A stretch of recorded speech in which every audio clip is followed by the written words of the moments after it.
Yo, what's going on, everybody? This is your man Groovy Gene, and you are now in the groove. Southside, Southside, Southside, Southside, Southside. Everything starts from now.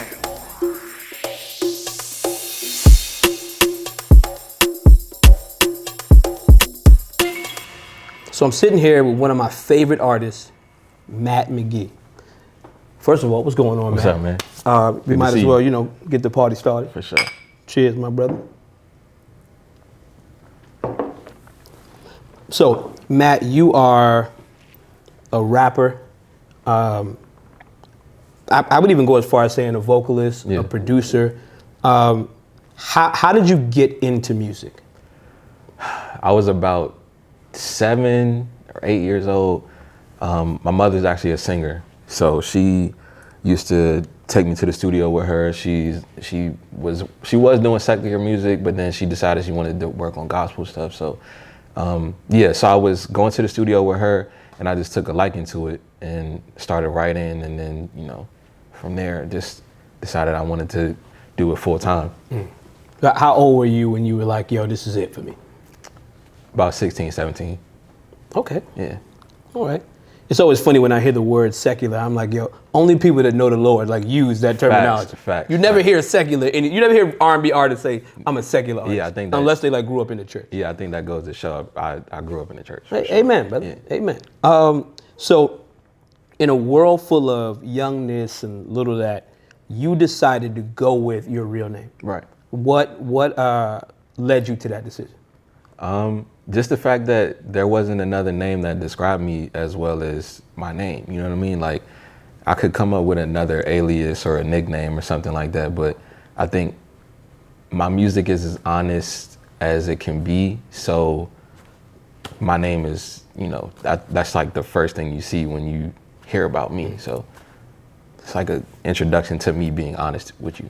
Okay. So I got introduced to you early 2020 when you dropped Everything Starts From Now. Right. Which is an incredible project, by the way. Thank you. Congratulations. It's a full through listen. We don't often get that anymore, especially in a streaming world, a world full of singles, what I mean, where people could still make their money without really dropping projects. I was very impressed with yours. Like, I was like, man, I don't want to stop listening. Appreciate that. And it came at a very interesting time. Yeah. Because it was like the world had just shut down, and you released this project.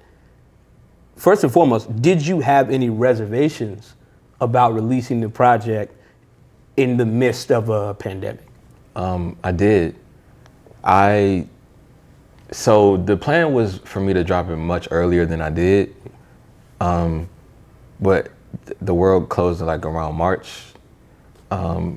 So I had to figure out what I was going to do with this project that I had been working on, and I just figured everybody's in the house. We might as well drop some new music, just try to like lift people's spirits up a little bit, and that was just how I ran with it. But I definitely was robbed of an actual release. Yeah. Like, you know what I mean? Like, I didn't get to do all of the things that I planned on doing last year.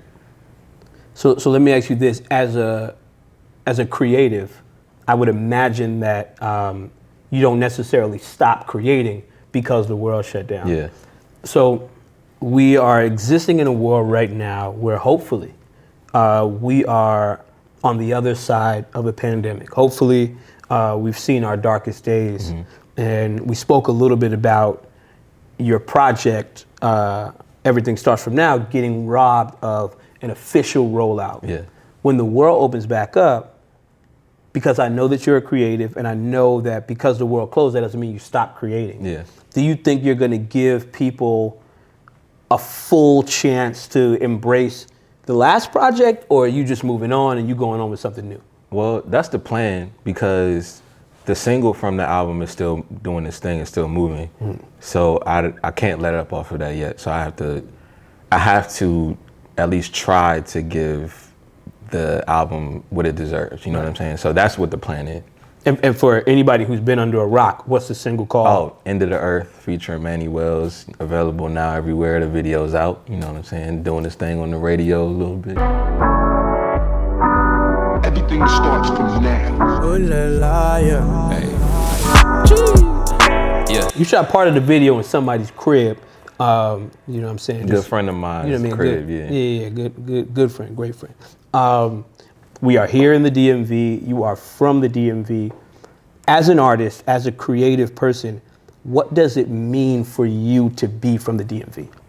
Man, this place made me, bruh. Like, it's like everything that is me came from this place. So the way that I hear music, the way that I approach music, the way that I approach life in general, it's just all comes from this area. So like, for instance, like go-go's in our DNA, it just has like a certain like energy and bounce to it. That's just like, it's natural. It comes natural to us. So it means everything, man, like everything. And so as an artist from the DMV, hearing music that is from your home, from your area, that influence in a whole bunch of other areas, do you feel like the DMV is underrated in music? I do.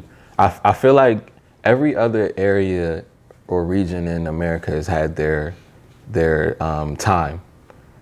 New York, Atlanta, Houston, LA, you know, the Bay, like everybody's had their time.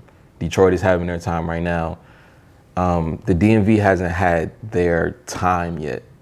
We haven't had our time where just there's so much coming from this area and everybody's like looking to us, you know what I'm saying? Like we had a little bit of like, we've gotten traction. There's definitely been a lot of success coming from this area, but we haven't had that time yet.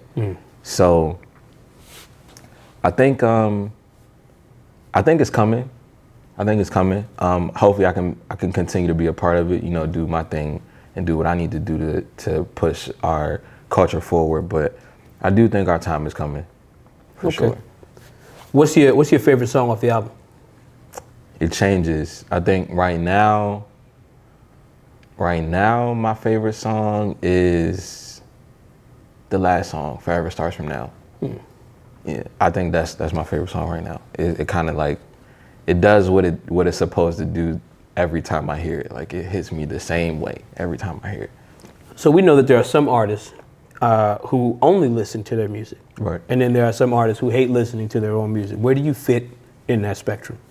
I always listen to my music. The first thing I try to do when I make music is make music that I enjoy. So I think if I ever get to a point where I can't enjoy my music, then I probably just won't be making music anymore. And then I know I said that I got introduced to you on your last project, Everything Starts From Now. But of course, thanks to streaming services and all that, I can go back into your catalog. Yeah. And you got enough records to listen to yourself all day. That's true.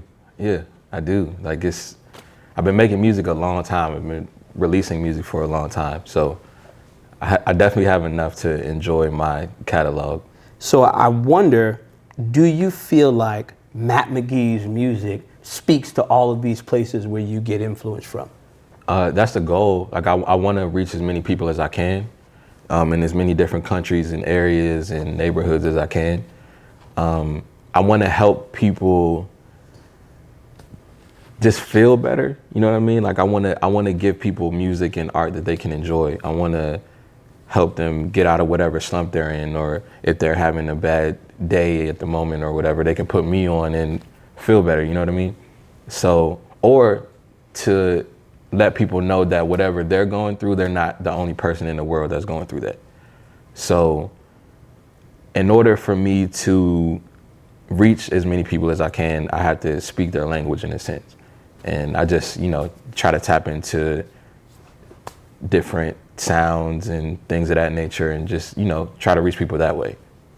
So as a producer, being in the DMV, a musically rich place, is there artists here that you enjoy working with and producing for?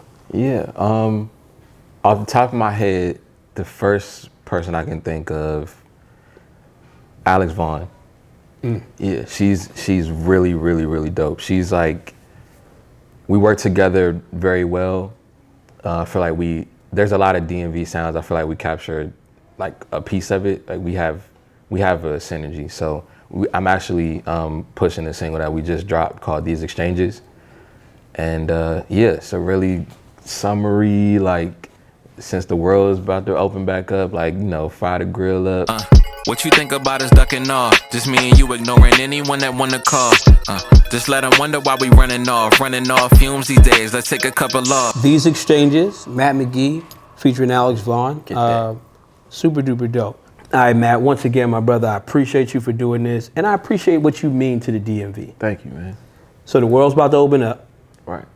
When you stepping out, how you mixing your Remy? I might not even mix it. It's on the rocks. Just, you know. Cheers to that, my brother. For sure. For sure, you know that. For sure, you know that. For sure, you know that. For sure, you know that. Cut!